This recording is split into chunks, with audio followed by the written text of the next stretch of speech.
काहीतरी विधान करतात आणि त्यामुळे हिंदू मुस्लिम आणि ह्या सगळ्या गोष्टी होतात. प्रश्न मार्गी लागायचे राहत नाहीत, वेगळे प्रश्न समोर येतात. संग्राम जगताप म्हणाले की दिवाळीची खरेदी फक्त हिंदू बांधवांकडूनच करा, मग त्यांना राष्ट्रवादीने नोटीस जारी केली. हे सगळं दुर्दैव आपल्या देशाचं हेच आहे की सगळेच जण धर्माच्या बेसिसवर पहिलं ते विभाजन झालं की हा पक्ष हिंदुत्ववादी, हा पक्ष सेक्युलर, आणि त्यानंतर जे होत गेलंय ते अगदी थेट बिहार सारखं महाराष्ट्राची परिस्थिती. मी असं नाही म्हणणार की फक्त बीड आणि पुणेच आहे, पूर्ण महाराष्ट्राची परिस्थिती अतिशय बिकट होत चाललेली आहे. भ्रष्टाचार अमाप झालेला आहे. सगळ्या त्यांच्या यंत्रणा आहेत त्या फक्त वरून फोन आला तरच काम करतात, आणि हे आपलं नागरिकांचं दुर्दैव आहे. आणि त्यासाठी आपल्या सगळ्यांना लढायचं आहे. पण कसं लढायचं, काय लढायचं, मला असं वाटतं की विजय कुमार आणि महेश जगड्यांसारख्या लोकांनी एकत्र बसून आता आपल्याला ठरवायला हवं की या देशाला पुढची दिशा आपल्याला चांगली देण्याची गरज आहे. एकमेकांवर कैद्यांना धर्मांतर करावं म्हणून मारहाण केली असा तिथल्या कैद्यांचा आरोप आहे. नाही, मला आत्ताच्या घटनेला त्याची माहिती नाहीये, त्यामुळे उगाच मी बोलणार नाही, पण माहिती घेऊन मात्र नक्कीच. नोटीस जारी केली. ताई, त्याला धरूनच हा प्रश्न आहे. काल रोहित पवारांनी पत्रकार परिषद घेतली, त्याच्यामध्ये काही व्हिडिओ त्यांनी दाखवलेले, त्याच्यामध्ये मुख्यमंत्री सचिन घायवळचं नाव घेत आहेत, जो गुंड निलेश घायवळ त्यांच्या स्टेजवर.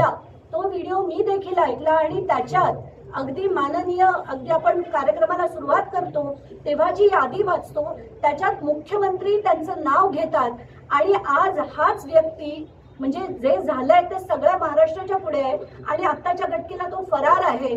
तर हे सगळं बघताना अतिशय वेदना होतात की आपले मुख्यमंत्री जे आता गृहमंत्री पण आहेत ते जर अशा लोकांना पाठिंबा देत असतील अतिशय वाईट पद्धतीने, मला तर म्हणजे खूप धक्का बसलाय आणि मला राग येतो या सगळ्या गोष्टींचा, बघून सुद्धा संताप होतो. ओके, ठीक, थँक्यू. आणि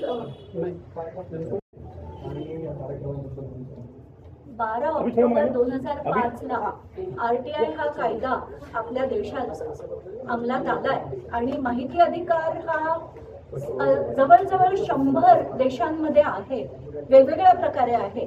तर तो आपल्या देशात 12 ऑक्टोबर 2005 पासून लागू झाला. आज त्याला 20 वर्ष पूर्ण झाली, पण RTI कायद्यात आता तितकंसं सिरियसली घेतलं जात नाही. फार त्याच्यात बदल झाले आहेत, कोणी त्याला फारसं महत्त्व देत नाही, आणि म्हणूनच मला असं वाटतं की सगळ्या चांगल्या लोकांनी त्याच्या विरुद्ध आवाज उचलून पुन्हा त्याला पहिल्यासारखंच बळ दिलं पाहिजे. कारण जर खरी लोकशाही आपल्याला हवी असली तर त्याच्यात आपल्याला माहितीचा अधिकार हा नागरिकांना पूर्णपणे असावा, ही त्याच्या मागची भावना आहे. तर म्हणून आज पुण्याच्या कार्यक्रमात विजयदादा कुंभार यांनी आज हा कार्यक्रम घेतलाय.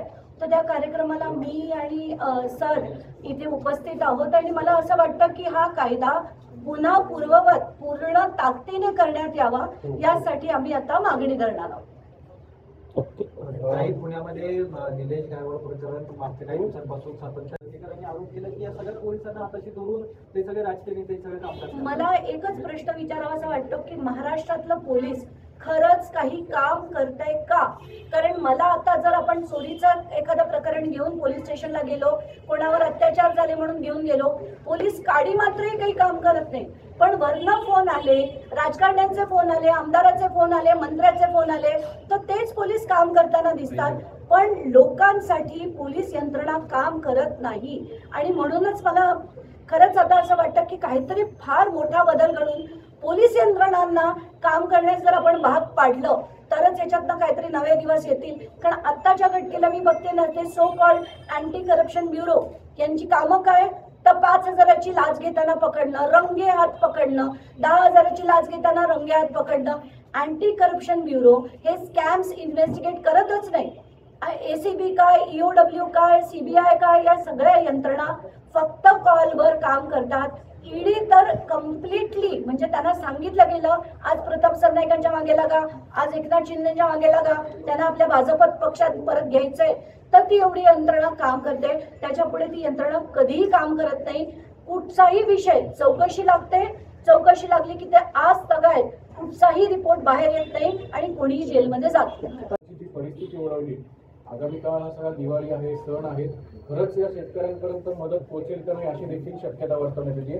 तुम्ही या सगळ्या गोष्टीकडे एक सरकारच्या पावलांकडे कसं बघताय? मला खरंच जेव्हा एवढी जी पूर्ण जे पूर्ण मराठवाडा पट्टा असो, विदर्भ असो, जिथे एवढ्या मोठ्या प्रमाणावर पाऊस पडल्यानंतर पहिला प्रश्न माझ्या मनात हाच होता की ती माणसं आज खाणार काय. म्हणून बीड आणि धाराशिव या दोन्ही ठिकाणच्या कलेक्टरशी मी बोलले, त्यांच्याकडनं माहिती घेतली. मुंबईहून आम्हाला जेवढं पोहोचवता आलं तेवढ्या त्या कलेक्टरपर्यंत, आणि माझ्या इनफॅक्ट मयंक गांधी नावाचे जे माझे सहकारी होते त्यांनी तिथे थेट कॉर्पोरेट्सना नेऊन मोठ्या प्रमाणावर त्या गावांमध्ये अनेक गोष्टी पुरवल्या. एवढंच नाही तर मी एक चॅनल आहे ABP माझा, त्यांनी नुसता एक कार्यक्रम घेतला होता.